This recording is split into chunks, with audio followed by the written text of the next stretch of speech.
मातृ प्रणाम 1 2 3। या कुंदेन्दु तुषार हार धवला या सुप्रवस्त्राविता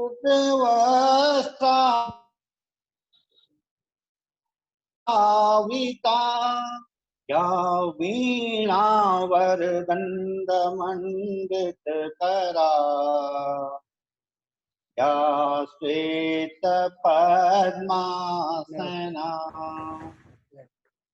या ब्रह्माच्युतशङ्कर प्रभृतिर्देवे सदा वन्दिता मां पातु सरस्वती भगवती इह से सजाड्यापः शुक्लां ब्रह्म विचार सार परिमां आद्यां जगद्व्यापिनीं वीणा पुस्तकधारिणीं भयदाम् जाड्यान्धकारापहाम् हस्ते स्वातिकमालिकां विदधतीं पद्मासने संस्थितां वन्दे तां परमेश्वरीं भगवतीं बुद्धिप्रदां शारदाम्। मातृ प्रणाम 1 2 3। आज हमारा सौभाग्य है कि पूर्णकालिक कार्यकर्ता का जो हमारी कार्यशाला है उसके 8वें दिन में हमारे मध्य में श्रीमान सुरेंद्र अत्री जी, आप जो विद्या भारती का उत्तर क्षेत्र है उसके उपाध्यक्ष के नाते जिम्मेदारी देख रहे हैं। इससे पहले उत्तर क्षेत्र के मंत्री के नाते पूरा समय दे करके, जैसे प्रचारक पूरे प्रवास लगा करके स्थान स्थान पर, और उत्तर क्षेत्र के जो विद्या भारती के विकास में आपका बहुत बड़ा योगदान रहा है, उसके मंत्री के नाते वर्षों तक आपने काम देखा है। और आप सांख्यिकी विभाग में प्रशासनिक पद पर कार्यरत थे। अब सेवानिवृत्ति के बाद ही विद्या भारती के पूरा समय दे करके आप काम देखते हैं। आपका निवास मोहाली पंजाब में है और आज हमारे मध्य में अपना विषय आप रखेंगे। आपका उत्तराखंड की इस कार्यशाला में स्वागत और अभिनंदन। आदरणीय भाई साहब। जी, आज्ञा है। नमस्कार जी भाई साहब। जी, मेरी आवाज आ रही ना? जी, आपकी आवाज आ रही है। ठीक है। आप सभी का अभिनंदन इस कार्यशाला में।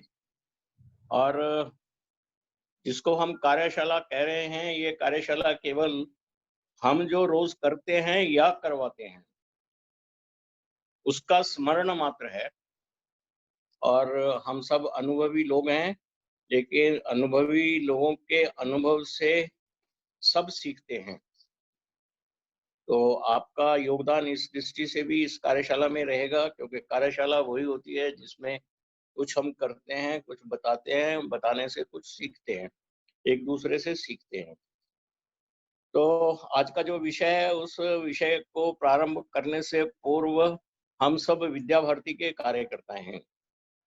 विद्या भारती एक विशेष लक्ष्य को लेकर शिक्षा के क्षेत्र में है। उसके जितने भी उपक्रम इस दृष्टि से बने हैं वो सब उस लक्ष्य की प्राप्ति के लिए है। और उस लक्ष्य का अंत में जो हमने 2 शब्द प्रयोग किए कि समरस और सुसंपन्न समाज का निर्माण करना, हम शिक्षक क्षेत्र के कार्यकर्ता हैं और इस कार्य को करने में कार्यालय की महत्वपूर्ण भूमिका है। लेकिन कार्यालय लक्ष्य प्राप्ति के लिए है। जिस मूल लक्ष्य को लेकर हम शिक्षा के क्षेत्र में हैं, वो हमारे ध्यान में चाहिए, और कार्यालय में जितना कार्य होता है वो कहीं ना कहीं उस लक्ष्य की प्राप्ति में सहायक चाहिए। इस दृष्टि से हम इस विषय पर कुछ विचार करेंगे, कुछ हम जो करते हैं उसके बारे में चर्चा करेंगे। तो प्रारंभ करने से पूर्व कार्यालय क्या? कार्यालय हमारी जो गतिविधियां चलती हैं उनके संचालन में जो सहायक एक प्रक्रिया रहती है, उस प्रक्रिया के अंतर्गत कार्यालय होता है। कार्यालय हमारी उन सब क्रियाकलापों को सुचारू रूप से चलाने में, चाहे वो शैक्षिक हो, चाहे वो हमारे भौतिक विकास की दृष्टि से हो, चाहे वो हमारे आध्यात्मिक विकास की दृष्टि से हो, उन सब को ठीक से संचालन करने में होता है। और इसके लिए जब हम किसी एक कार्यालय की संकल्पना करते हैं कि ये कार्यालय है, तो उस कार्यालय में उसका एक आधारभूत ढांचा होता है, उसका इंफ्रास्ट्रक्चर होता है, और वो आधारभूत ढांचा एक भवन होता है। भवन में जब कमरे होते हैं, कमरे में बैठने का स्थान होता है, बैठने के लिए कुछ सहायक सामग्री होती है, और उसकी साज सज्जा बहुत ही आ रहा, मैं नाम देता हूँ कौन तो हमारे लक्ष्य के अनुरूप चाहिए, हमारी सोच के अनुरूप चाहिए। तो इसलिए सबसे पहले काम कार्यालय में होता है उसका आधारभूत ढांचा, यानी उसका इंफ्रास्ट्रक्चर।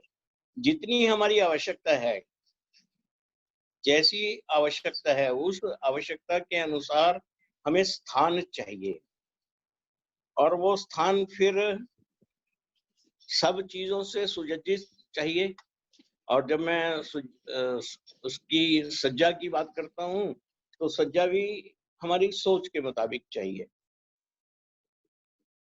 जो कार्यालय का स्थान होता है, बैठने के लिए जो स्थान होता है, उसका हमारी कार्यकुशलता पर इफेक्ट होता है, उसका प्रभाव हमारी कार्यकुशलता पर होता है। इसलिए इस सारे काम में आधारभूत ढांचा एक महत्वपूर्ण भाग है।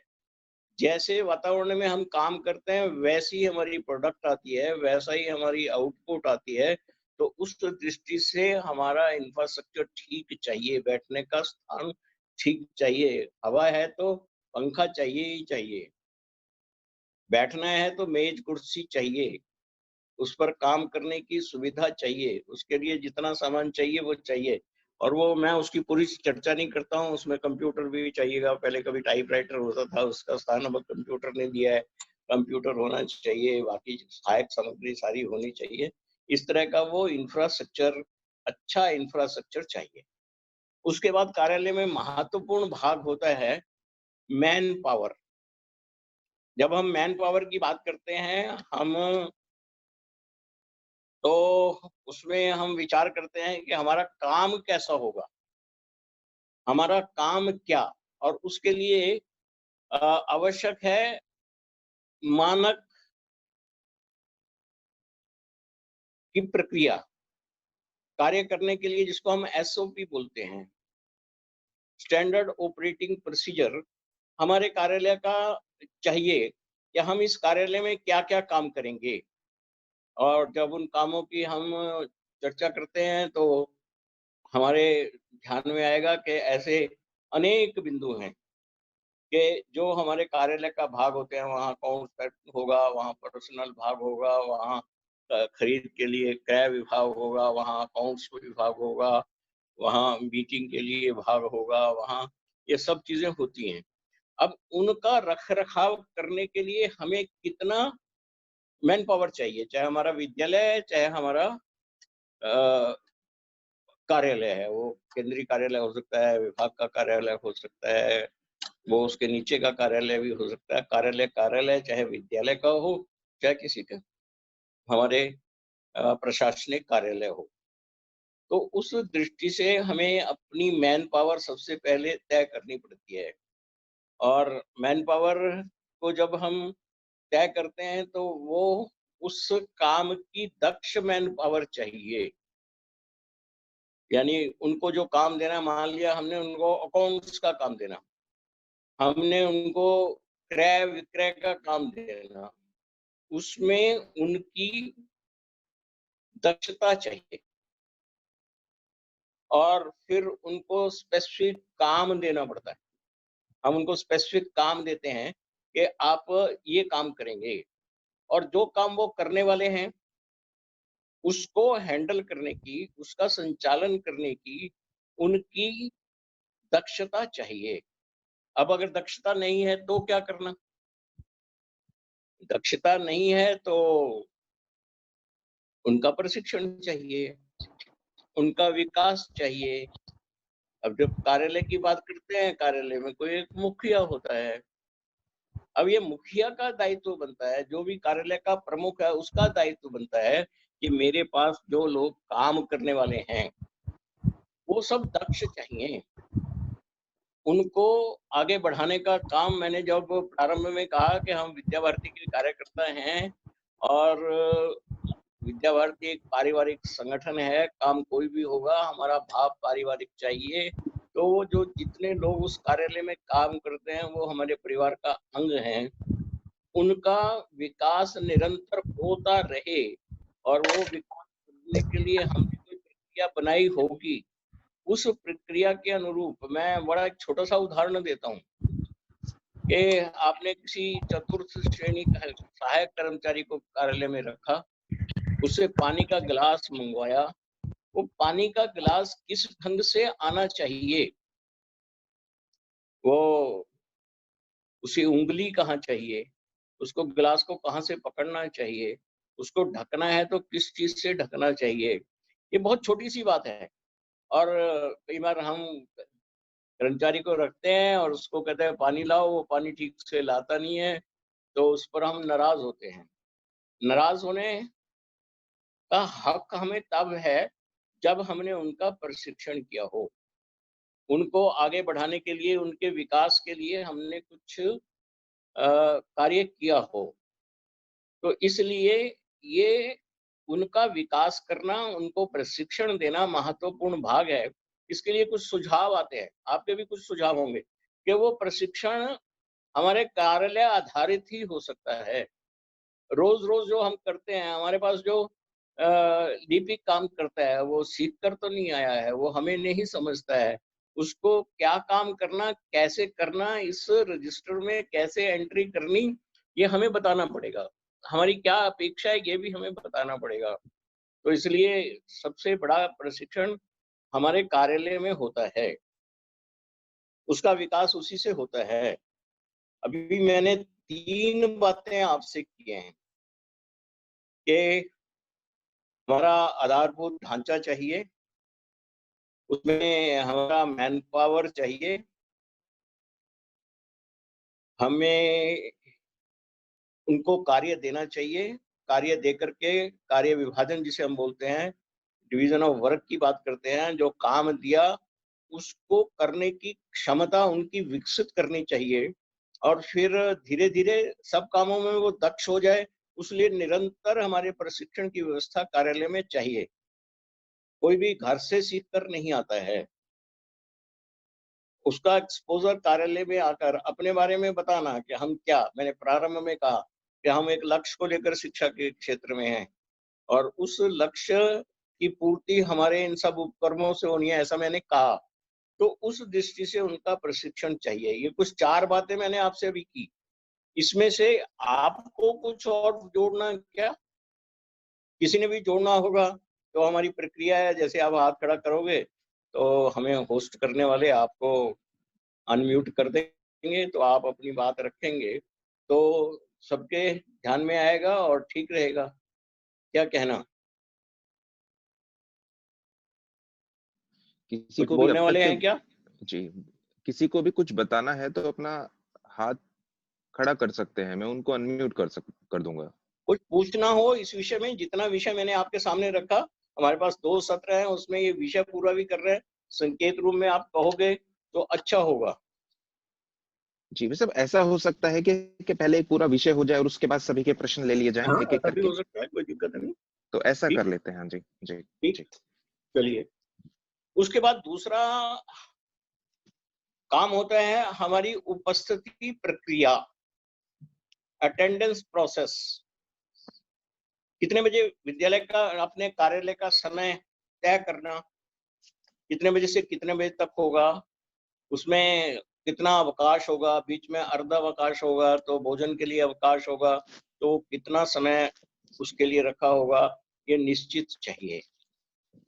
फिर जब हम उपस्थिति की बात करते हैं तो आने वाला कार्यकर्ता उपस्थिति ठीक से करता क्या, समय से आता क्या, समय से आना, समय का पालन करना, ये महत्वपूर्ण भाग है। और कार्य करने में जहां अनुशासन मेंटेन होता है वहां काम भी ठीक होता है। तो काम ही करना है जी, घंटा लेट आएंगे तो भी चल जाएगा काम, थोड़ी देर और बैठ जाएंगे, थोड़ा जल्दी जल्दी काम कर लेंगे, पूरा हो जाएगा, समय का कोई बंधन नहीं चाहिए। ये किसी भी कार्यालय के लिए उचित नहीं होता है, ठीक दृश्य भी नहीं देता है। और कार्य समय से कार्यालय लगना चाहिए, समय से उसका उस दिन की जो समय सीमा है उस समय सीमा में ही वहाँ अवकाश होना चाहिए, छुट्टी होनी चाहिए। उसके बाद हम इसी उपस्थिति प्रक्रिया में हमारी छुट्टी कौन-कौन से दिन होगी, हमने जो अवकाश तय किए हैं, क्या कार्यालय में अवकाश तय करके कहीं बताए हुए हैं क्या? ये भी हमारी इस उपस्थिति प्रक्रिया का भाग है, अटेंडेंस प्रोसीजर जो है। और ये जितनी भी बातें मैंने की, इन सब का एक एसओपी बनना चाहिए। उसके बारे में मैं बाद में चर्चा करूंगा, समय रहेगा कि एसओपी को कैसे बनाना, इस दृष्टि से कितने बजे आएंगे, कितने बजे आएंगे, अगर हम 10 मिनट लेट होते हैं तो क्या होगा, अगर हम 1 घंटा लेट होते हैं तो क्या होगा, ये सिस्टम है। जब हम कई बार ऐसी बात करते हैं कि आप 10 मिनट, आप आधा घंटा लेट आए हैं तो आपका तो अब 1/3 छुट्टी लगेगी, 1/3 छुट्टी होगी। तब हम शब्द प्रयोग करते हैं, विद्या भारती परिवार है जी, घर में काम था तो मैं लेट हो गया, अब इसके लिए छुट्टी क्यों कटनी। ये सिस्टम है, ये प्रक्रिया है। परिवार में भी मुखिया जो कहता है उसको मान्य करना पड़ता है। परिवार के कुछ नियम होते हैं, उपनियम होते हैं, कुछ वहाँ का सिस्टम होता है, उस सिस्टम को फॉलो करना होता है। वो परिवार भाव से बाहर नहीं जाता है। इसलिए अपने को स्वयं उसका पालन करना चाहिए, ये बहुत आवश्यक है। इसलिए उपस्थिति प्रक्रिया भी हमारे कार्यालय की ठीक चाहिए, उसके भी नियम बने होने चाहिए और उन नियमों का पालन सबको करना। वो कार्यालय प्रमुख से लेकर अपने नीचे तक के सहायक कर्मचारी तक इन नियमों का पालन चाहिए। आज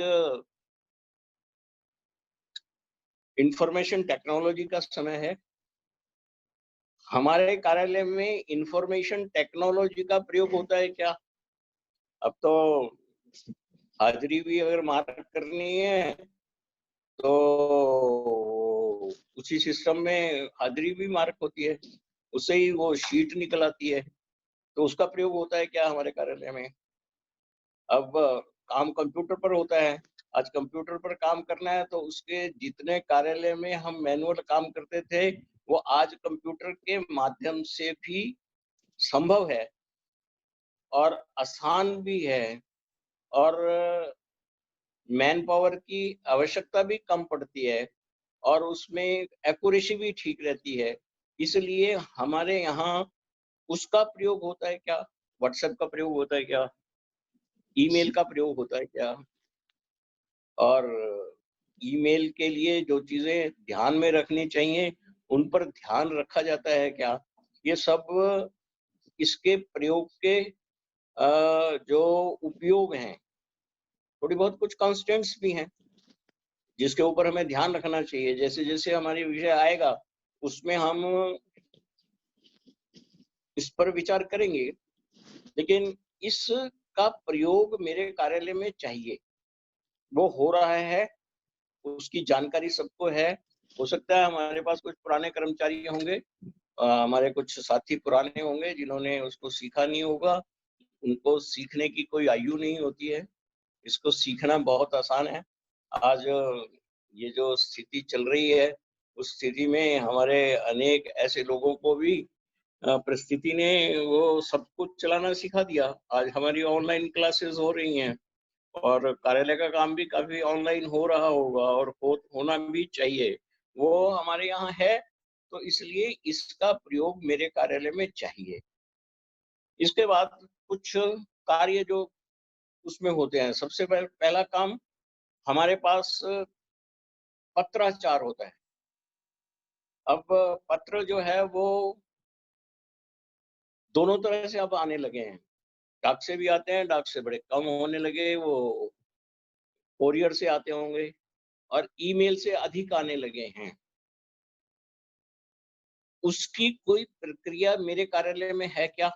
जब पत्र आता है, तो उसको कौन निकालता है? निकालने के बाद उसकी कहीं एंट्री होती है क्या? जिसको हम रिसीट रजिस्टर बोलते हैं, आवक पंची बोलते हैं। जो पत्र आता है, उसको कहीं हम नोट करते हैं क्या? थोड़ा इससे भी एडवांस जाएँगे तो ये जो हमारा इनवर्ड रजिस्टर जिसे हम बोलते हैं, आवक पंजी रजिस्टर जिसे कहते हैं, ये आज उसके ऊपर मेंटेन भी होती है, कंप्यूटर पर भी मेंटेन होती है, आप वहाँ भी कर सकते हैं, उसका भी सिस्टम है। लेकिन उसको बनाना अति आवश्यक है। जब पत्र आया, तो पत्र आने के बाद कहाँ जाता है, इसका ध्यान करना। मान लिया हमारे पास डाक से पत्र आ रहा है, कोरियर से पत्र आ रहा है, मेल से आ रहा है और मेल से जब पत्र आता है तो पत्र सबसे पहले उसे कौन देखता है और उसमें कुछ और तरह के उसके ऊपर एक्शन भी होना है। एक्शन कौन लेने वाला है, उसके ऊपर किसने कार्रवाई करनी है। तो कार्यालय में जो प्रमुख बैठा है, सबसे पहले पत्र वहाँ जाना चाहिए। वो उसको मार्क करता है कि इस पत्र को कौन डील करेगा।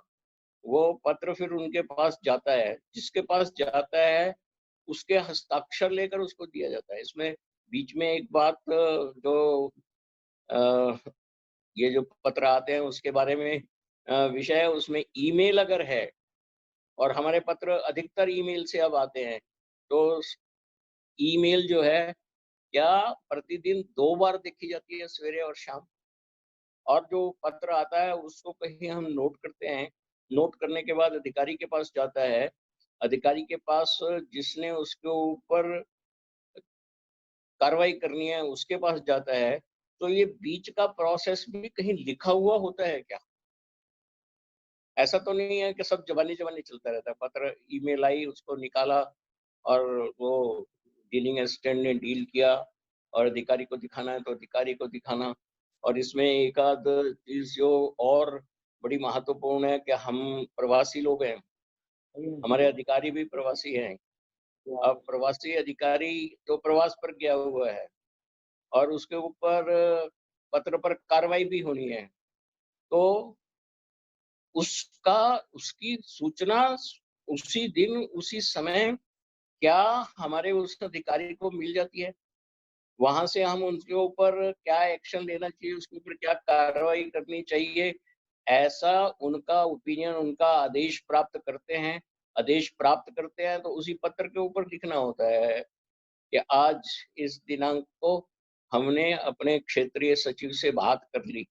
उन्होंने प्रांत सचिव से बात कर ली, उन्होंने इसे ये करने के लिए कहा।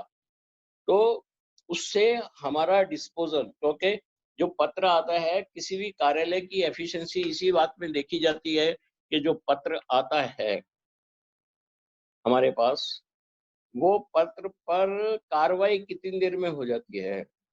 बहुत अच्छी कार्रवाई वही होती है जिसका उत्तर 24 घंटे में चला जाए। हाँ, आपकी तरफ से डिस्पोज़ल हो गया, अधिकारी प्रवास पर है, उन्होंने कहा इसको रख लो, मैं आऊँगा 7 दिन के बाद फिर इसके ऊपर कोई कार्रवाई करेंगे, तो आप उसके ऊपर लिखिए कि उनसे बात होगी, उन्होंने कहा है कि 7 दिन के बाद इस पर कार्रवाई करेंगे। ये आवश्यक है। और फिर ये जो पत्र आता है तो फाइल में जाना, और फाइल में तभी जाना चाहिए जब उसके ऊपर कार्रवाई हो जाए। और यहाँ फिर फाइल का जो सिस्टम है, जो पत्र जिस पर कार्रवाई होती है, उसका फिर जब कार्रवाई उसके ऊपर हो गई तो उसको कहीं भेजा जाता है। उसके लिए हमारे पास आउटवर्ड रजिस्टर होता है, जिसको हम डिस्पैच रजिस्टर भी कहते हैं। जो भेजने वाले पत्रों के लिए रजिस्टर होता है, हमारे कार्यालय से कोई पत्र बाहर जाता है तो उसकी एंट्री उसमें है क्या, ये आवश्यक है। और इसके बीच में ये जो पत्र व्यवहार है, पत्र व्यवहार करने के लिए फाइल्स चाहिए। हमारे पास फाइल का सिस्टम है क्या? और अगर कार्यालय में बड़ा है तो मान लिया विद्यालय का कार्यालय भी है, वहां भी वो पत्र उस संबंधित फाइल में लगकर प्रधानाचार्य जी के पास जाता है क्या? ये पत्र प्राप्त हुआ, ये इस संदर्भ में है, उस संदर्भ की फाइल आपके पास होगी। जिस विषय पर वो पत्र है, उस विषय के पत्र को फाइल में जहां वो लगा हुआ है, वहां उस पर टैग लगाकर, वहां उसके ऊपर वो छोटी सी पर्ची लगाकर उसके ऊपर लिखें कि ये पत्र है जिसके संदर्भ में ये पत्र आया है, इसके ऊपर क्या कार्रवाई करनी चाहिए, या आप कोई कार्रवाई सुजेस्ट कर रहे हैं, तो वो आपका जो भी कार्यालय का प्रमुख है उनके माध्यम से वहां जो भी हमारे श्रेष्ठ अधिकारी हैं वहां तक वो फाइल पहुंचनी चाहिए। और इस फाइल के लिए 2-3 बातें हैं जो हमारे सबके ध्यान में चाहिए कि फाइल में फाइल का नंबर है क्या, फाइल का रजिस्टर बना है क्या, हमारी कितनी फाइलें हैं, 10, 20, 30, 40, 50, 100, उन सब का सीरियल ऑर्डर हमारे पास चाहिए, उसका क्या विषय है वो चाहिए। और उस फाइल के अंदर जो पत्र हैं उन पत्रों की भी नंबरिंग चाहिए, 1, 2, 3, 4, 5। और उसके बाहर एक नोट शीट चाहिए, यानी वो एक पेपर उसके बाहर लगा होता है जिसके ऊपर हम जब अपने अधिकारी को देते हैं तो कहते हैं ये पत्र इतना क्रमांक इतने पेज पर लगा हुआ है, इसके बारे में ये पत्र प्राप्त हुआ है, कृपया आदेश दे के क्या किया जाए। ये उस नोट शीट पर हमारा नोट जाना चाहिए। अगर वो नहीं जाता है तो फिर कुछ देर के बाद उस पत्र को ढूंढना मुश्किल हो जाएगा। इसलिए ये फाइलिंग जो है, और फाइल में पत्र तब लगना चाहिए जब वो आउटवर्ड रजिस्टर में, जिसको हम डिस्पैच रजिस्टर भी कहते हैं, उस रजिस्टर में उसकी एंट्री हो जाए। और ये कॉरस्पॉन्डेंस महत्वपूर्ण है। कोई भी कॉरस्पॉन्डेंस, कोई भी पत्र का उत्तर हमारे जो कार्यालय का प्रमुख है या कार्यालय के कोई जो अधिकारी हैं, उसका एसओपी बना होता है कि कौन कौन सी डाक किसने डील करनी। ये स्टैंडर्ड ऑपरेटिंग प्रोसीजर करने के लिए, एसओपी बनाने के लिए कार्यालय के हर चीज में, मैंने प्रारंभ में कहा था कि हर उस पर उसका फाइल एसओपी बनना चाहिए, हर सेगमेंट के लिए चाहिए। और उसमें कॉरस्पॉन्डेंस महत्वपूर्ण है। अगर कोई जब पत्र का डिस्पोजल हो जाता है तब उसका रिकॉर्ड भी हमारे रिसीट रजिस्टर में चाहिए कि इस पत्र का उत्तर इनके माध्यम से दिया गया और वो चला गया। अगर कल को हम अपना असेसमेंट करनी हो कि हमारे पास कितने पत्र आए, उनका उत्तर ठीक से चला गया कि नहीं चला गया, वो वहां चाहिए। ये हमारा जो कॉरस्पॉन्डेंस का काम है, ये इस दृष्टि से ज्यादा महत्वपूर्ण है। इतनी बात हुई। हमने कार्यालय में जो हम कॉरस्पॉन्डेंस है वहां तक की बात की। इसके बाद हम हमारे जो कर्मचारी हैं उनका सर्विस रिकॉर्ड रखते हैं क्या, उनकी सर्विस बुक बनी है क्या, सेवा पंजी बनी है क्या। सेवा पंजी में जितनी प्रविष्टियां होनी चाहिए वो प्रविष्टियां उसमें हुई हैं क्या। और जब सर्विस या सेवा पंजी की बात करते हैं, सर्विस बुक की बात करते हैं, तो वो साल में एक बार हर कर्मचारी से हस्ताक्षर हुआ क्या, उसमें छुट्टियों का रिकॉर्ड है क्या, ये सब चीजें उस सर्विस रिकॉर्ड में चाहिए और उसी के साथ फाइल चाहिए और उसी सर्विस फाइल में हमारी जो योग्यता है उसकी सब चीजें उसमें लगी रहनी चाहिए। और उस जो उसके साथ सर्विस के साथ सर्विस फाइल होती है वो भी महत्वपूर्ण है। उसमें उसकी छुट्टियां होंगी, उसको कब प्रमोशन हुआ वो होगा, उसको कब उसको पदोन्नति मिलेगी, कब उसको इंक्रीमेंट मिलेगा, कब मिलेगा, उसका क्या प्रोसेस है, वो सब इस सर्विस रिकॉर्ड में रखा होता है। ये एक सेगमेंट इसका पूरा होता है जो कार्यालय की वर्किंग का है, एक पार्ट इसमें पूरा होता है। दूसरा महत्वपूर्ण भाग हमारा है हमारी प्रॉपर्टी। वो किसी भी तरह की प्रॉपर्टी हो सकती है। प्रॉपर्टी में के लिए स्टॉक रजिस्टर चाहिए और स्टॉक रजिस्टर भी कई प्रकार के होते हैं। अगर हम विद्यालय की बात करें तो विद्यालय में हमारी जो बिल्डिंग है, लैंड है, बिल्डिंग है, और लैंड बिल्डिंग के लिए एक और महत्वपूर्ण बात है, जो आपके पास लैंड है वो हम उसकी रजिस्ट्री हमारे पास है क्या, उसका म्यूटेशन हो गया क्या, ये सब चीजें ध्यान करने वाली होती हैं। वो उसी रजिस्टर में उसको रिकॉर्ड करना, फिर वो रजिस्ट्री की कॉपी आपके पास है, आप उसकी फोटोकॉपी रखते हैं, लेकिन ओरिजिनल कहाँ है। ओरिजिनल के लिए हमने कोई फायर प्रूफ अलमारा लिया क्या, हमने कोई बैंक में लॉकर लिया क्या। वो और इसमें जो कुछ कार्यालयों में देखने को मिलता है कि कई बार ये रिकॉर्ड जो है वो कार्यालय में नहीं होकर किसी के निजी घर में होता है। बड़े अच्छे हमारे श्रेष्ठ कार्यकर्ता हैं, उनके पास है, उनके पास रजिस्ट्री पड़ी है, उनके घर में रखी है, वहाँ सेफ है जी, स्कूल में सेफ नहीं है। तो ये जो जी रिकॉर्ड है इसको हमने ठीक रखना। और फिर प्रॉपर्टी का रिकॉर्ड प्रॉपर रखने के लिए स्टॉक रजिस्टर चाहिए अलग अलग प्रकार के। वो जो कंज्यूमेबल आइटम्स होती हैं वो और नॉन कंज्यूमेबल जो होती है उन दोनों के लिए अलग से हमें रिकॉर्ड चाहिए। और वो स्टॉक रजिस्टर की जब हम बात करते हैं तो इसके साथ परचेजेस महत्वपूर्ण भाग है। एक तो परचेज कैसे करनी उसका एक प्रोसीजर चाहिए, उसका भी एक एसओपी बनना चाहिए। कौन खरीदेगा, वो कोटेशन से खरीदी जाएगी या परचेज कमेटी के माध्यम से खरीदी जाएगी, उसकी एक कमेटी कौन बनाएगा, कार्यालय प्रमुख बनाएगा अगर कार्यालय के लिए है, अगर पूरे उसके लिए है तो हमारे जो भी अधिकारी होंगे वो सचिव होंगे, अध्यक्ष होंगे, संगठन मंत्री होंगे, वो उसको कॉन्स्टिट्यूट करेंगे। कॉन्स्टिट्यूट करने के कारण उसमें से सीमा तय करते हैं कि इस सीमा तक का परचेजेस ये कार्यालय में हो जाएगा, बड़ी सीमा जो है उसकी परचेज ये कमेटी करेगी। और कमेटी जो है अलग अलग स्थानों पर जाकर उसको की क्वालिटी देखकर उसका रेट देख करके तय करती है और फिर अपना नोट बना कर देती है कि ये परचेज करना चाहिए। जब वो परचेज हो जाती है तो वो सामान हमारे पास आता है।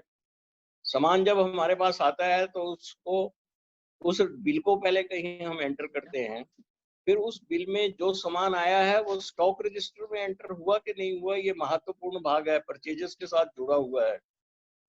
और उस रजिस्टर में उसकी एंट्री चाहिए, उस एंट्री को किसी को सत्यापित करना चाहिए। वो दोनों तरह की हो सकती हैं। कुछ ऐसी चीजें होती हैं जो आती हैं तो कंज्यूम हो जाती हैं, उसको कंज्यूमेबल रजिस्टर में डालना। और कुछ लॉन्ग टर्म की होती हैं जिसको हम फिक्स असेट्स बोलते हैं, स्थायी संपत्ति बोलते हैं। स्थायी संपत्ति की भी जब हम परिभाषा करते हैं तो हम कहते हैं कि जिसकी नॉर्मल लाइफ 1 साल से अधिक है वो स्थायी संपत्ति में जाना चाहिए। हम कहते हैं कि ये बॉटल जो है ये 1 साल तक चलेगी, 1 साल से अधिक चलेगी, 2 साल तक चलेगी, तो वो स्थायी संपत्ति में जाएगी। लेकिन कुछ चीज़ ऐसी होती है जब हम देखते हैं कि वो ये तो महीने 2 महीने में ही खर्च होने वाली है, भले फिर आपने उसको एक पेन आपने लिया, आपने उसको 1.5 साल चला लिया, लेकिन उसकी नॉर्मल लाइफ जो है वो लेस देन 1 ईयर है, इसलिए वो कंज्यूमेबल में जाएगा। पेपर है, आपने 4 रिम कागज़ लिया और वो उसकी नॉर्मल लाइफ जो है वो लेस देन 1 ईयर है, इसलिए वो कंज्यूमेबल में जाएगा। लेकिन आपने अगर बाकी सामान कोई मेज़ खरीदा, उसकी normal life more than 1 year है, इसलिए वो हमारी जो स्थायी संपत्ति है उसमें जाएगा। इसलिए हमें इस ओर भी ध्यान करना। हाँ, इसके साथ ही परचेज़ेज़ जुड़ गई, परचेज़ेज़ के माध्यम से की, पार्टिसिपेट के माध्यम से की, कोटेशन से की, टेंडर से की, किससे की, इसका विचार करना चाहिए। और विचार करके जब वो एंटर हो गया स्टॉक रजिस्टर में और फिर उसका पेमेंट का प्रोसेस प्रारंभ होता है, तो उस पेमेंट के प्रोसेस में भी हमें इस बात का विचार करना चाहिए कि वो पेमेंट जो है करने वाला व्यक्ति अलग चाहिए, बिल को पास करने वाला व्यक्ति अलग चाहिए, पेमेंट वाला अलग चाहिए, खरीद करने वाला अलग चाहिए। तीनों को करने वाला एक व्यक्ति कभी नहीं चाहिए कि वो परचेज़ भी करता है, उस बिल को पास भी करता है और फिर उसकी पेमेंट भी करता है। ये हमें इसका ज़रा विचार करना चाहिए। ये परचेज़ के बारे में थोड़ी बात आई और इसके बाद है अकाउंट्स, महत्वपूर्ण भाग है। उसमें कैश बुक है, लेजर है। कैश बुक उसका बहुत इम्पोर्टेंट पार्ट है। उसमें जो आता है उसमें एंटर करते हैं क्या? जो जाता है उसमें एंटर होता है क्या? और कैश बुक रोज़ लिखी जाती है क्या? और वो रोज़ लिखी जानी चाहिए और वो प्रतिदिन हमारे कार्यालय के जो भी प्रमुख हैं, हमारी इंस्टीट्यूशन के, हमारे संस्थान के जो भी प्रमुख हैं, उनको उसको हस्ताक्षर करना चाहिए। अगर वो हस्ताक्षर नहीं होता है, तब भी उसका विचार करना चाहिए कि वो हस्ताक्षर नहीं हुए तो इनकम्प्लीट रही। और इसी तरह कैश बुक के लिए आजकल हम उसको कंप्यूटर से बनाते हैं, सॉफ्टवेयर में बनाते हैं, उसी में लिखते हैं। वो ठीक है, लिखनी चाहिए, उससे एक्यूरेसी अधिक आती है। लेकिन उसमें करेक्शन जो है वो कभी भी कोई भी कर सकता है। इसलिए उसका भी प्रिंट प्रतिदिन निकलना चाहिए, कैश बुक का। अब छोटे स्थान होंगे, छोटा कार्यालय होगा, जिसमें एंट्री ही 2, 3, 4, 5, 7 ही पूरे वीक भर में होती हैं, तो वैसे ही हम सप्ताह के बाद भी निकाल सकते हैं। लेकिन उसका नियमित इंटरवल पर एक अंतराल के बाद, नियमित अंतराल के बाद उसका प्रिंट निकलना चाहिए। प्रिंट निकल कर के उसके ऊपर जो भी सक्षम अधिकारी है उसके हस्ताक्षर चाहिए और वो फिर फाइल में लगना चाहिए, ताकि किसी भी स्तर पर जो कंप्यूटर में हम कैश बुक बनाते हैं उसमें बदल ना हो सके, इसका ध्यान करना। उसके साथ वाउचर लिखना बड़ा आवश्यक है। वाउचर लिखा जाता है कि नहीं लिखा जाता है, पेमेंट का भी और रिसीट का भी, दोनों के वाउचर्स बनने चाहिए और वो वाउचर अधिकारी के द्वारा पास होना चाहिए। ये वाउचर बड़े महत्वपूर्ण हैं। फिर इसमें 2-3 महत्वपूर्ण अकाउंट्स में जो बातें हैं वो ज़रा एक बार मैं बोल रहा हूँ। एक है रिकंसिलिएशन स्टेटमेंट। हम एक अंतराल पर, महीने का अंतराल हो सकता है, बड़ा है तो 15 दिन का भी हो सकता है, अपने अकाउंट्स को बैंक के साथ मिलाना।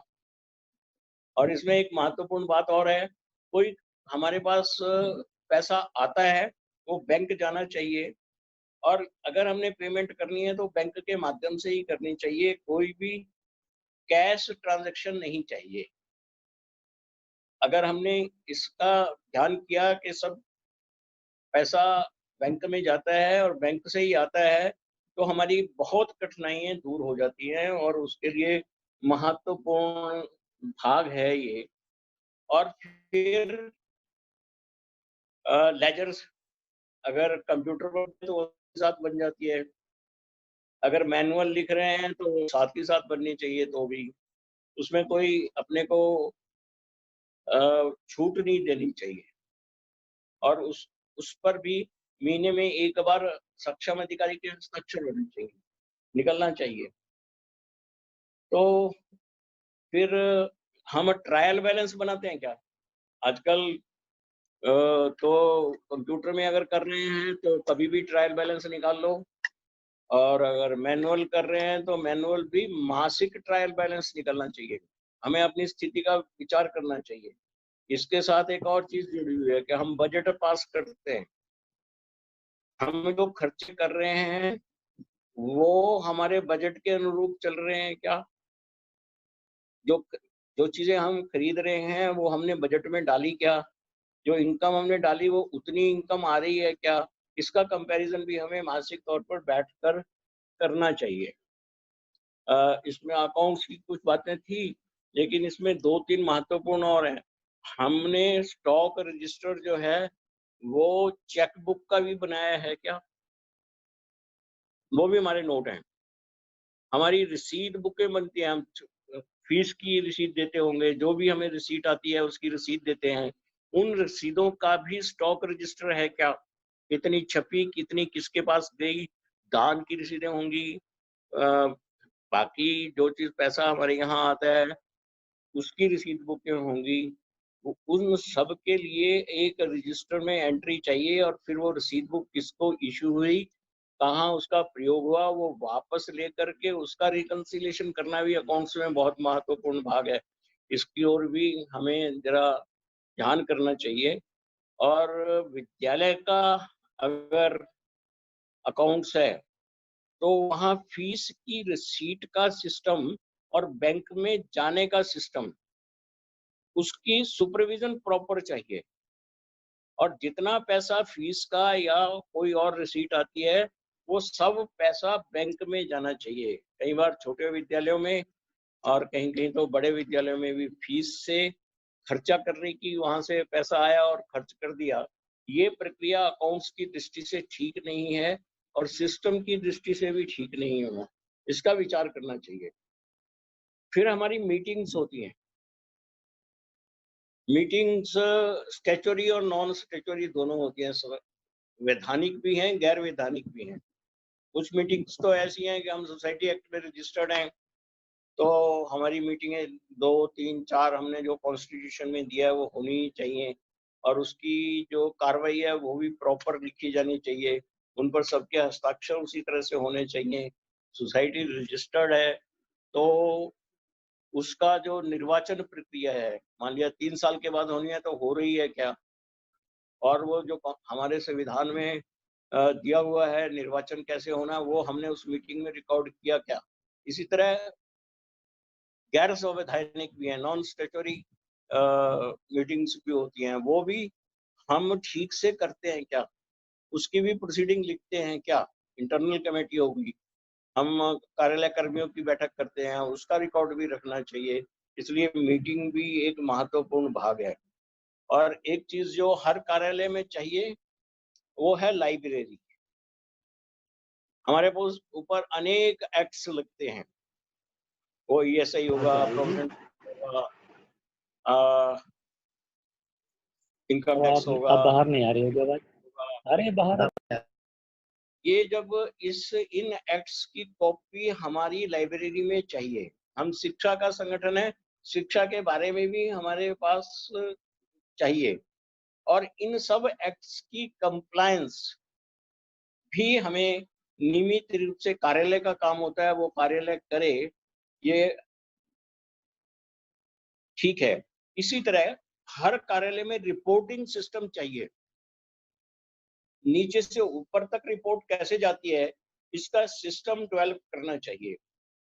यानी हम हम अगर ऊपर से बात करते हैं, हमारे अध्यक्ष हैं, हमारे मंत्री हैं, वो प्रांत के होंगे, वो विभाग के होंगे, वो जिला के होंगे, फिर हमारे विद्यालय है तो विद्यालय के होंगे। उन सब के पास एक सूचना जो नीचे है वो ऊपर तक पहुंचती है क्या? इस तरह का एक सिस्टम हमें डेवलप करना चाहिए। इसी तरह हमारे कार्यालय में नियुक्ति और विमुक्ति, उसका भी सिस्टम बना हुआ है क्या? हम अपॉइंटमेंट्स करते हैं, उसका भी एसओपी है क्या? कि हमने अगर एक लिपिक को भर्ती करना है तो उसको कैसे करेंगे? आचार्य को भर्ती करना है तो उसके नियम बने हुए हैं क्या?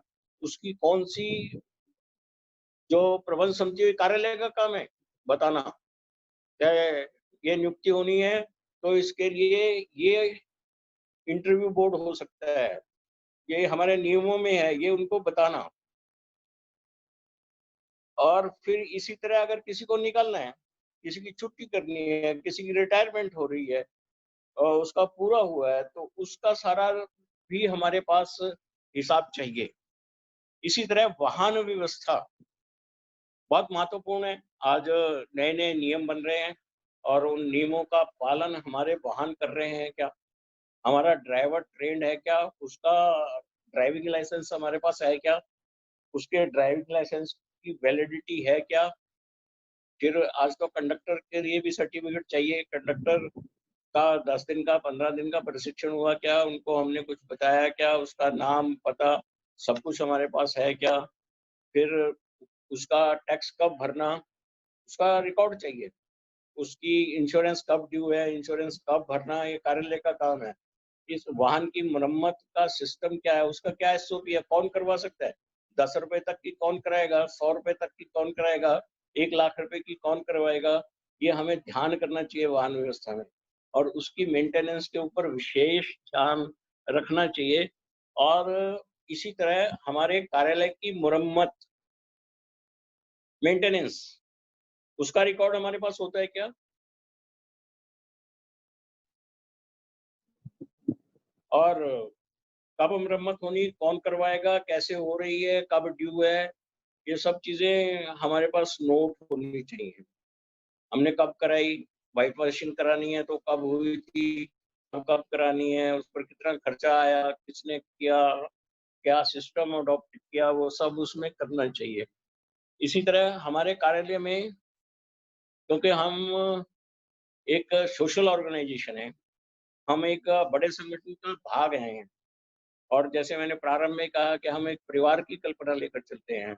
हमारे यहाँ जो आता है उसका स्वागत ठीक से होता है क्या?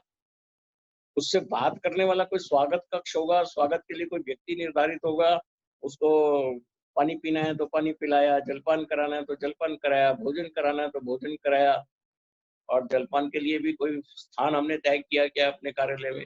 कोई भी कहीं भी बैठकर जलपान करेगा वो ठीक नहीं होता है। इसलिए इसका विचार करना चाहिए।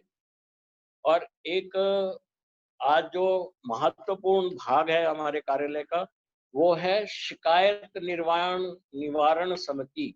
हर कार्यालय में जो कोई कंप्लेंट आती है, उसको रिड्रेसल के लिए कोई एक कमेटी बनी होनी चाहिए और उसी कमेटी में वो सेक्सुअल हरासमेंट का भी एक सिस्टम है, उसके लिए भी कोई हमारी समिति बननी चाहिए। और फिर आपदा प्रबंधन, कोई अर्थक्वेक आता है, कोई बारिश अधिक आ जाती है, कोई झंबड़ आता है, ऐसे आपदा प्रबंधन के लिए भी हमने अपने यहाँ कुछ किया हुआ है क्या? ये कुछ चीजें मैंने मोटे तौर पर कार्यालय की कुछ आपके सामने रखी और इसमें और कुछ भी रखा जा सकता है, लेकिन समय के उसको देखते हुए अब हमारे पास जो 15-20 मिनट का समय बचा है, उस समय में आपने स्पेसिफिक कुछ पूछना, इन सब विषयों के बारे में कुछ बताना। ऐसा अगर करेंगे तो मेरे को लगता है कि ये एक तरफा ना होकर दो तरफा हो जाएगा। हम एक दूसरे के अनुभव से सीख पाएंगे। ऐसा करना मेरे को लगता है ठीक रहेगा। आप में से इसीलिए मैंने कुछ कुछ चीज़ें थोड़ी टच की हैं, केवल डिटेल में नहीं गया हूँ समय को देखते हुए। तो अब आपसे निवेदन है कि आप रखिए अपनी बात। कोई मेरे से पूछने वाला होगा तो मैं बताऊंगा। ठीक है जी। आलम सिंह जी, आलम सिंह जी अल्मोड़ा। हाँ जी बोलिए। जरा माइक के आगे मुंह रख के बोलेंगे तो आवाज जरा ज्यादा आएगी। प्रणाम भाई साहब। प्रणाम जी। भाई साहब मैं पूछ रहा था, शिकायत निवारण समिति जो हम विद्यालयों में बनाएंगे उसका कोई मतलब रेशियो कैसा रखेंगे, कितनी महिला या कितने पुरुष, कैसे, मतलब उसका कुछ?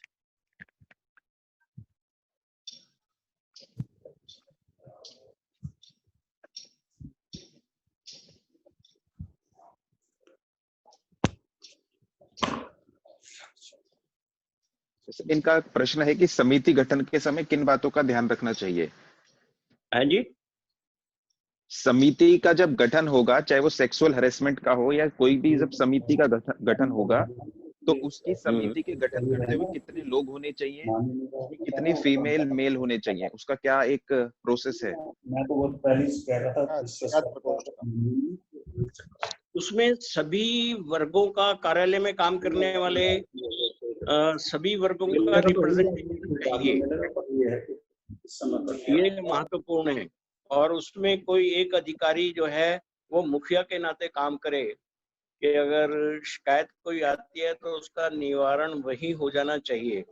और जहां अगर हमारी कोई बहनें काम करती हैं, अधिक संख्या में हैं, तो उनमें बहनों का रहना भी आवश्यक है, उनका रिप्रेजेंटेटिव उसमें हो, और समाज से भी किसी को उसमें लेना चाहिए, चाहे वो प्रबंध समिति से होंगे, हमारे अभिभावकों में से होंगे, हमारे हितचिंतकों में से होंगे, हमारे पूर्व छात्रों में से होंगे, ऐसे कोई बाहर के एक आध लोग उसमें डालने चाहिए, विशेषकर सेक्सुअल हरासमेंट की जो कमेटी है। जी जी। नथीलाल बंगवाल जी। जी जी जी, आवाज आ रही? जी आवाज आ रही है। भाई साहब प्रणाम। प्रणाम जी। भाई साहब मैं ये पूछना चाह रहा था थोड़ा कि जैसे ये हमारी फीस रसीद होती है विद्यालयों में। हाँ जी। हाँ जी। तो फीस रसीद होती है, शुल्क रसीद। हाँ जी। वो फीस रसीद और ये हम कितने साल तक इनको स्टोर कर सकते हैं, कब तक रखनी चाहिए ये? अकाउंट से संबंधित बच्चों सभी से, छात्रों से लिए जाने वाला कर 7 साल तक रखने चाहिए। 7 वर्ष तक? 7 साल तक। हम और जो उसमें ये सलाह देते हैं कि 7 की जगह 1 वर्ष और जोड़ लें। सरकारी नियम कहता है कि 7 साल तक आपको सभी अकाउंट से कंसर्निंग रखना चाहिए, 7 वर्ष तक कि 1 साल उसमें और जोड़ लें, 8 साल तक सभी रिकॉर्ड हम रखें, और उसके बाद उनको लिस्ट बना करके उसका डिस्पोजल करना चाहिए कि इस तिथि को ये रिकॉर्ड हमने जला दिया। उसको बेचना नहीं, जलाना होता है। हाँ, रसीदें छूटी होती हैं। अच्छा, ये वो भी गार्ड फाइलें भी है जी, गार्ड फाइलें आदि भी ना 8 वर्ष तक ही रखनी पड़ेंगी? 7 वर्ष तक। लेकिन उसमें गार्ड फाइल आपको रखनी है, आपने एडमिशन का रिकॉर्ड रखना है, आपने सर्विस रिकॉर्ड जो है वो आयु प्रांत रखना होता है, बैलेंस शीट हर आपको रखनी होती है, उसको डिस्पोजल नहीं कर सकते। जी जी, ठीक है भाई साहब, बहुत बहुत धन्यवाद भाई साहब। प्रॉपर्टी का रिकॉर्ड वो आपको रखना है। जी जी। गणेश उपाध्याय जी लाइन पर हैं। गणेश उपाध्याय जी अपने आप को अनम्यूट कीजिए। भाई साहब प्रणाम। हाँ जी, प्रणाम भाई साहब। प्रणाम जी जी। बताइए। भाई साहब जैसे कार्यालय प्रमुख, जैसे आपने बहुत सारे ऐसे बिंदु रखे हैं कि जो हमको आज तक पता भी नहीं, मतलब इतने ज्यादा डीपली नहीं थे, तो इनका कार्यालय से संबंधित कोई प्रशिक्षण भी होता है क्या? होना चाहिए, अपने प्रांत में रखिए, प्रशिक्षण बहुत आवश्यक है। मैंने प्रारंभ में ही कहा था कि प्रशिक्षण तो हर स्तर पर चाहिए, और अभी तक इसमें विषय जितने एक्ट्स हमारे ऊपर लागू होते हैं उनकी जानकारी भी कार्यालय को चाहिए, उसका रिकॉर्ड भी कार्यालय में चाहिए। इसलिए प्रशिक्षण किस स्तर पर करना, कैसे करना, वो आप लोग मिल करके तय करिए। प्रशिक्षण तो आवश्यक है। भाई साहब इसमें कार्यालय में जैसे गाइडलाइंस होती है, तो जैसे हमको गाइडलाइंस उपलब्ध नहीं है, तो गाइडलाइंस भी होती होंगी बनाई जा इसकी? सकती है, प्रशिक्षण की एसओपी भी बनाई जा सकती है, गाइडलाइंस भी बनाई जा सकती हैं। मैं आपके प्रांत के अधिकारी बैठे हैं, उनसे निवेदन करूंगा कि अपने प्रांत में इस ओर भी ध्यान देना चाहिए। अगर नहीं है तो ठीक है भाई साहब। जी। भगवती प्रसाद जी पौड़ी।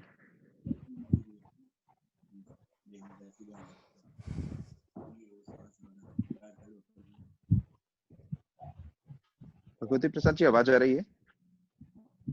हाँ जी बोलिए। अनम्यूट कर, आ रही है, आ तो रही है। भगवती प्रसाद जी अनम्यूट कर लीजिए। हाँ जी, नहीं, मैं उनको अनम्यूट करा रहा हूँ। भगवती जी अनम्यूट कर लीजिए। हाँ अनम्यूट कर लेंगे तो आ जाएगी। बाकी सबका अनम्यूट हो जाए तो आवाज ठीक आएगी। जी।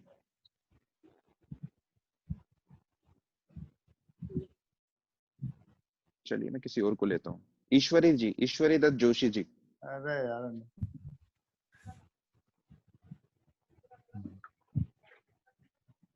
ईश्वरी जी आवाज आ रही है? भगवती जी बोलिए। भगवती जी कुछ बोलना चाह रहे हैं अभिषेक जी? जी जी बोलिए। जी भाई साहब आ रही आवाज आ रही? हाँ बोलो आ रही बोलो है, आवाज। बताइए। बोलिए। जी जी जी, इन सब ये प्रशिक्षण तो अच्छा विषय है भाई साहब, लेकिन इसकी एक गाइडलाइन के एक पुस्तक छपे तो और अच्छा रहेगा। क्या छाप सकते हैं? सब कुछ हो सकता है। जी जी। शिशुपाल रावत जी अनम्यूट कर लीजिए। शिशुपाल जी।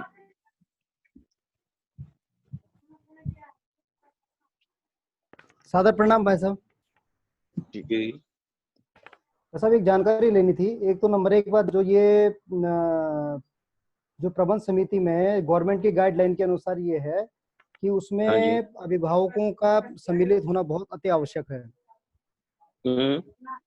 एक तो गवर्नमेंट की गाइडलाइन ये कहती है, एक तो उसके संबंध में जानकारी लेनी थी, और एक ये था भाई साहब कि जो हमारे यहाँ जो गार्ड फाइल होती है वो किस सन तक हम जाके उसको सुरक्षित रख सकते हैं? जो गार्ड फाइल है वो तो सुरक्षित रखनी ही चाहिए और उसको डिस्ट्रॉय कभी भी नहीं करना चाहिए। उसकी समयावधि कब तक की है वैसा? नहीं, समय अवधि इसके लिए कोई सरकार की नहीं है, क्योंकि ये हमारा इंटरनल अरेंजमेंट है गार्ड फाइल संभाल के रखने का। तो इसके लिए कोई समय सीमा नहीं है, लेकिन जितना हम रख सके उतना अच्छा है। और किसी स्टेज पर जाकर के उसका जितने उसमें इम्पोर्टेंट पत्र हों जिनकी आवश्यकता पड़ सकती है और उनको रखा जा सकता है। जी जी जी जी। हेमराज जी भारतीय शिक्षक समिति कार्यालय प्रमुख अनम्यूट कर लीजिए।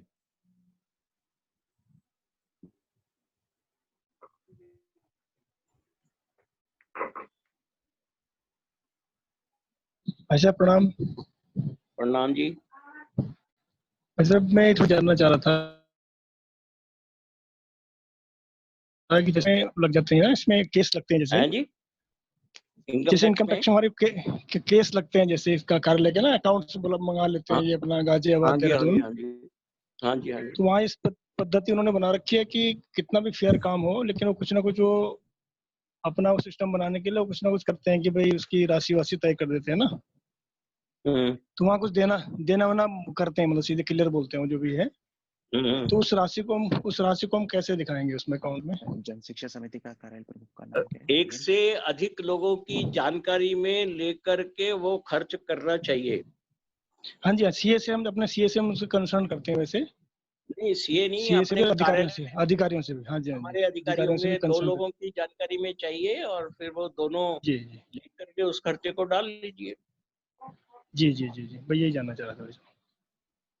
ठीक है। जन शिक्षा समिति कार्यालय प्रमुख महेंद्र जी बोलिए। आप अनम्यूट पर हैं। जी भाई साहब नमस्कार जी।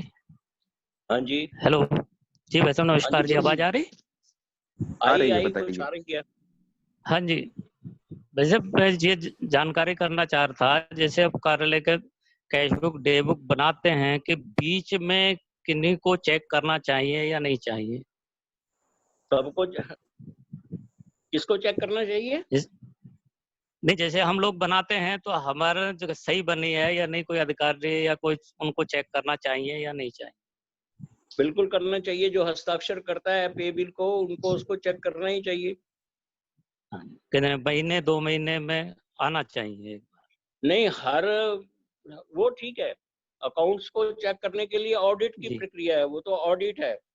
लेकिन कार्यालय में वो तो भी ऑडिट एक स्टेप 31 मार्च को अबव होती है। हर डॉक्यूमेंट साइन होना चाहिए, चेक होना चाहिए, एक स्टेप जी अबव। ठीक जी। लोकेंद्र जी, अनम्यूट कर लीजिए लोकेंद्र जी। नमस्कार साहब। हेलो। हाँ जी जी बताइए। इस वजह से कार्यालय में जो कभी कभी कंफ्यूजन जो इस विषय में होता है ना, हाँ, ज्यादातर ये फीस के मामले में होता है। जैसे इस समय भी लॉकडाउन के अंदर है, कोविड-19 के अंदर वो कोई कह रहा है फीस लेना है, कोई कह रहा है नहीं लेना है। इसमें बड़ी कंफ्यूजन रहता है। आगे भी जैसे ट्यूशन फीस की विषय आता है वगैरह, है ना। तो इसकी हमारे पास कोई गाइडलाइन है कि हम शुल्क कितना ले सकते हैं, कहाँ तक ले सकते हैं? इसकी कोई ऐसे कुछ है क्या?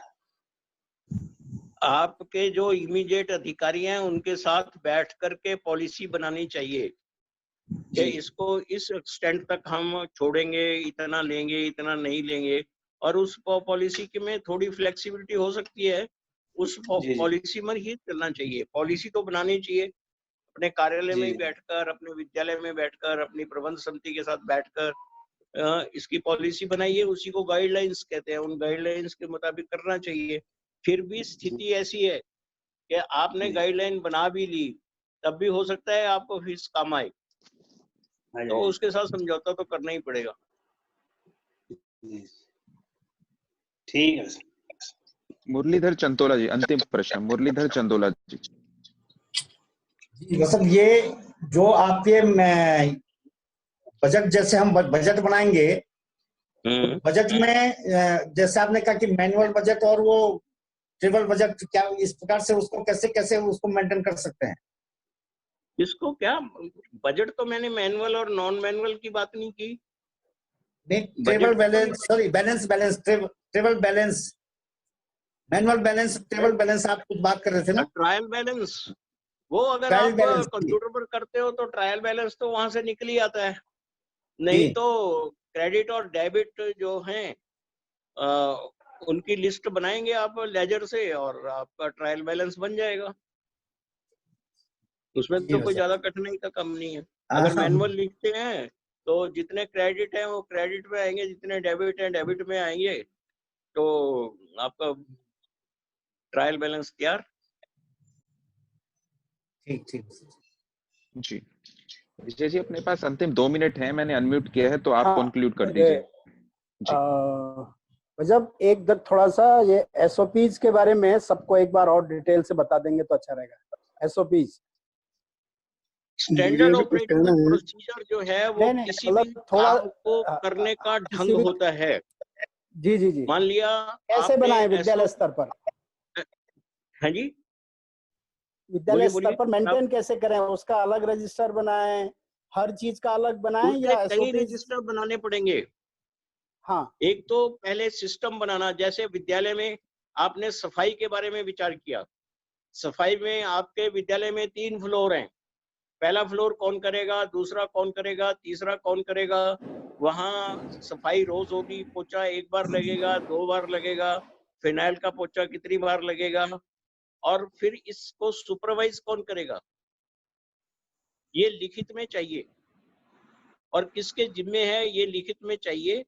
और फिर जो देखने वाला वो देखेगा भी आज हाँ सफाई हो गई है, पोछा भी लग गया है, ठीक हुआ है, दरवाजे को सफाई करनी चाहिए, दरवाजे के पीछे से सफाई करनी चाहिए, और कितने दिन के बाद करनी चाहिए। ये सब एसओपी होता है, सिस्टम है ये। बिल्कुल एसओपी जो है वो केवल कोई काम करने का ढंग है। जैसे आपके यहाँ पानी की टंकी कितने दिन के बाद साफ होनी चाहिए, और उसको कौन सुपरवाइज करेगा, कौन देखेगा? कौन साफ करेगा, ये सब तय करना, यही एसओपी है। आप अटेंडेंस के लिए बनाते हो, उसका एसओपी है। कितना लेट अलाउ है किसी कारण के कारण, छुट्टी पर जाना है तो किससे छुट्टी लेनी, कितनी छुट्टी लेनी, ये सब वैसा ही है। इसी के नियमों को ही कहते हैं, उसके नियम बना लेने, वो एसओपी है। और फिर वो जो नियम बने हैं उसको लागू कौन करवाएगा, उसके बारे में उसमें जानकारी। जी जी मैं कुछ कहना चाहता हूँ। हाँ जी जी बताइए। विजय पाल जी, मैं कुछ कहना चाहता हूँ। हाँ बोलिए भाई साहब जी। मैं थोड़ा देर से जुड़ा हूँ। अपने जो प्रांत में जो विद्यालय है, ट्रस्ट है या सोसाइटी है, इसके रजिस्ट्रेशन के बारे में विषय आ गया हो तो मुझे कुछ नहीं कहना है, अगर वो नहीं आया तो मुझे उसके बारे में बताना है। आप का विषय आया क्या? जल्दी। हाँ, प्रांतों का भी सभी आया विषय तो कार्यालय संबंधी। हाँ जी, लेकिन आप बताइए। आप 12A का अभी तक ऐसा था कि एक बार 12A में रजिस्ट्रेशन हो गया तो 4 आवर होता था। अभी कानून में बदलाव हुआ है। अभी पहले तो कानून यह है कि 1 जून से 3 महीने के अंदर जितने भी ट्रस्ट और सोसाइटीज हैं उनके रिन्यूअल के लिए उन्हें अप्लाई करना पड़ेगा 3 मास के अंदर, और वो 5 वर्ष के लिए मिलेगा। अब इसमें एक्सटेंशन हो गया है, 1 अक्टूबर से 31 दिसंबर के बीच हर ट्रस्ट और सोसाइटी को 12A और 80G के रजिस्ट्रेशन के लिए पुनः अप्लाई करना पड़ेगा, और वो 5 वर्ष के लिए होगा। इसलिए इस बात को ध्यान रखेंगे, अपने अनिवार्य है 12A में रजिस्ट्रेशन। आप बिल्कुल ठीक कह रहे हो कि 12A में रजिस्टर्ड जो सोसाइटीज हैं जिनको 12A मिला हुआ है, उनको अक्टूबर से लेकर दिसंबर के बीच में रिन्यूअल कराना है, नहीं तो उनके 12A के बेनिफिट्स जारी नहीं रहेंगे। 12A नहीं रहेगा तो 80G भी नहीं रहेगा। ठीक कह रहे हैं आप। जी धन्यवाद। तो चौबे जी। जी जी जी अभिषेक जी, समय हो गया? हाँ जी, हाँ जी, समय लगभग हो गया है। हाँ, तो उनसे शांति मंत्र कराइए। धन्यवाद जी माननीय चौब कृष्णनंदन जी। भाई साहब का धन्यवाद, आभार। सर्वे भवन्तु सुखिनः, सर्वे सन्तु निरामया, सर्वे भद्राणि पश्यन्तु, मा कश्चित् दुःखभाग् भवेत्। ओम शांति।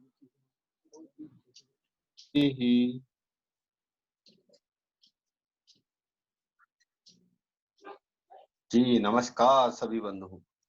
सबको नमस्कार, धन्यवाद आप सबका। जी नमस्ते।